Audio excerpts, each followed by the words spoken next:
Assalamualaikum warahmatullahi wabarakatuh. Selamat pagi dan salam sejahtera untuk kita semua. Apa kabar anak-anakku semuanya? Bapak harap kita selalu dalam lindungan Tuhan Yang Maha Esa. Baiklah anak-anakku semuanya, pada pagi hari ini adalah pertemuan pertama kita tentang mapel pembiakan tanaman.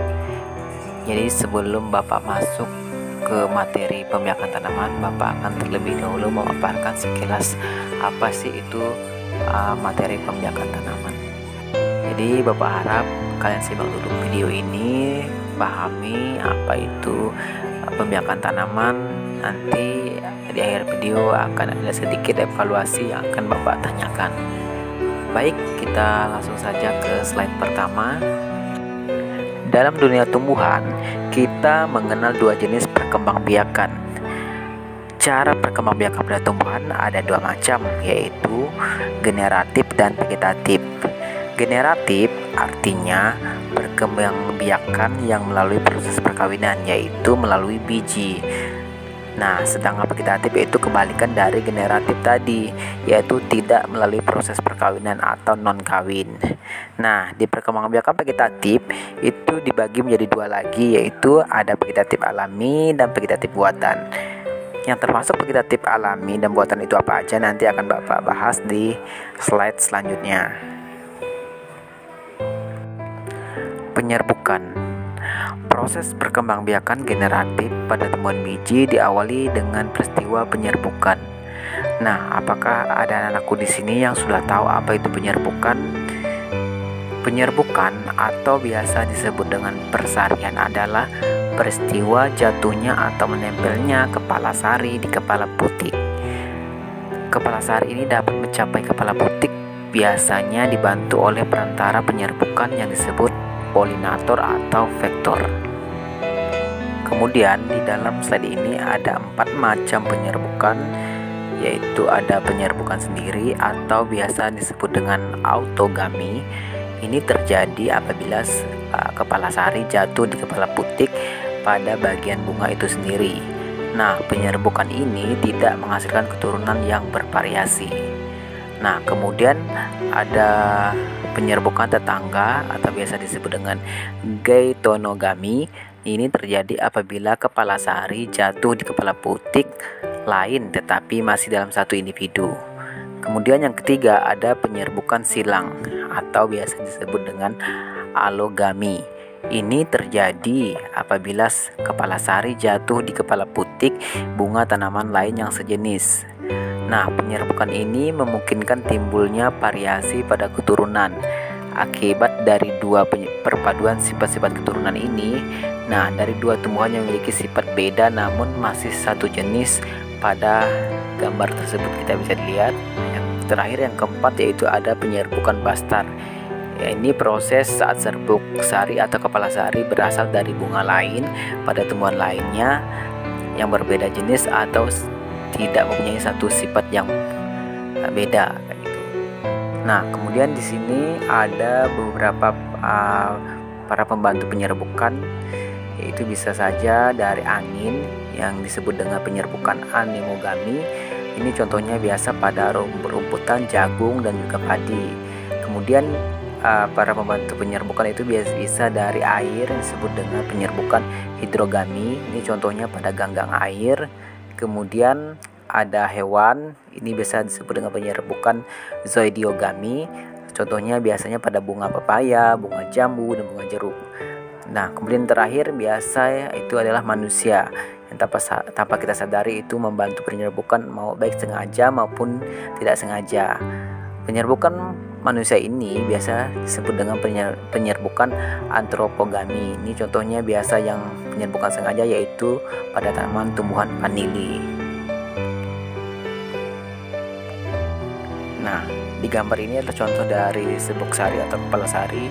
Jika kita perbesar menggunakan mikroskop 1000 kali, bentuknya seperti gambar pada video ini, yaitu ada bulat-bulatan. Nah, jika kita lihat secara langsung mungkin serbuk sari hanya butiran, tapi jika kita lihat secara dalam yaitu bentuknya seperti ini. Nah, ini adalah contoh dari perkembangbiakan secara vegetatif seperti Bapak sampaikan di awal video tadi, yaitu vegetatif dibagi menjadi dua, yaitu ada vegetatif alami dan ada vegetatif buatan. Nah, vegetatif alami dibagi lagi ada membelah diri, spora, tunas, dan lain-lain. Kemudian vegetatif buatan ada stek, cangkok, merunduk, dan lain sebagainya.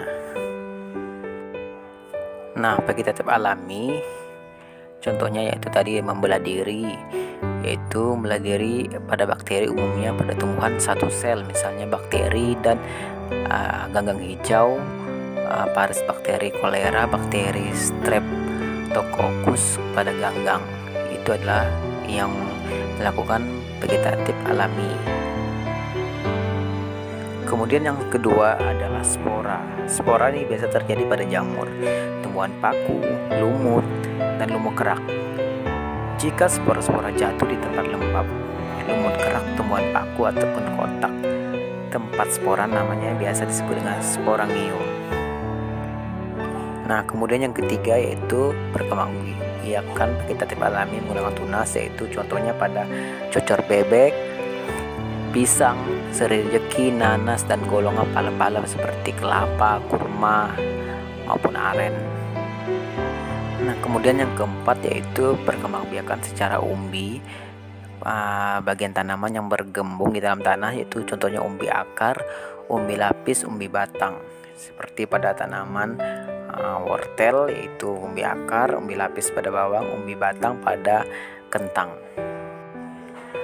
Nah, kemudian yang kelima yaitu perkembangbiakan vegetatif alami geragi atau stolon, batang atau ranting yang menjulur di atas permukaan tanah, di mana di bawah batang tumbuh akar serabut. Contohnya pada tanaman arbei maupun pegagan. Pegagan ini sering kita temuin di sekitar rumah kita, biasa bisa dilalap ataupun dimasak oleh ibu-ibu untuk kebutuhan obat dan kesehatan. Kemudian yang keenam adalah akar tinggal atau rizoma, yaitu batang beruas yang tertanam di dalam tanah, di mana setiap ruas dapat tumbuh tunas yang disebut dengan rizoma. Contohnya pada rumput alang-alang. Nah, geragi atau stolon batang ini juga biasa terletak pada tanaman kunyit, lengkuas, jahe, kencur maupun rumput. Nah, kemudian ada 5 perkembangbiakan vegetatif buatan di lingkungan kita biasanya, yaitu yang pertama cangkok. Cangkok menjadi salah satu metode vegetatif buatan yang paling mudah diterapkan. Nah, cara ini dilakukan dengan memotong dahan tumbuhan dari tumbuhan induknya. Metode cangkok dapat menghasilkan tanaman baru dengan sifat unggul seperti induknya. Namun sayangnya tanaman hasil cangkok ini mudah rubuh lantaran hanya memiliki akar serabut. Kemudian perkembangbiakan secara stek dilakukan dengan menanam potongan batang, daun, ataupun tangkai dari suatu tumbuhan. Namun tidak semua tanaman bisa menerapkan metode ini. Beberapa tanaman yang bisa di stek yaitu contohnya singkong, tebu, mawar, dan melati.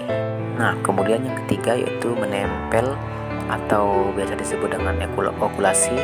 Metode perkembangbiakan dengan menempel mata tunas ataupun tumbuhan ke batang tumbuhan lainnya.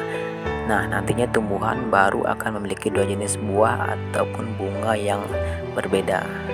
Kemudian yang keempat mengenten atau biasa disebut dengan menyambung. Biasanya diterapkan pada tumbuhan sejenis buah-buahan ataupun ketela pohon. Nah, metode ini dilakukan dengan menggabungkan batang bawah dan batang atas 2 tanaman yang sejenis. Nah, tujuan agar 2 batang tersebut menggabungkan sifat unggulnya kepada individu yang baru. Kemudian yang terakhir yaitu merunduk. Merunduk atau biasa disebut dengan layering merupakan metode perbanyakan tanaman dengan merundukkan batang ke dalam tanah. Nantinya ruas batang yang ditanam akan tumbuh dan menghasilkan tanaman barunya. Ini biasanya pada tanaman stroberi. Nah, baiklah anakku semua, mungkin itu saja paparan singkat dari Bapak tentang pembiakan tanaman. Nah, sesuai janji Bapak tadi, kita ada evaluasi di akhir video, yaitu yang pertama, apa perbedaan antara geragi atau stolon dengan akar tinggal atau rizoma? Itu yang pertama. Yang kedua, Sebutkan keuntungan dari mencangkok dan kerugian dari mencangkok. Baik, Bapak tunggu jawaban dari evaluasi ini. Bapak akhiri, kurang lebihnya mohon maaf. Assalamualaikum warahmatullahi wabarakatuh. Sekian dan terima kasih.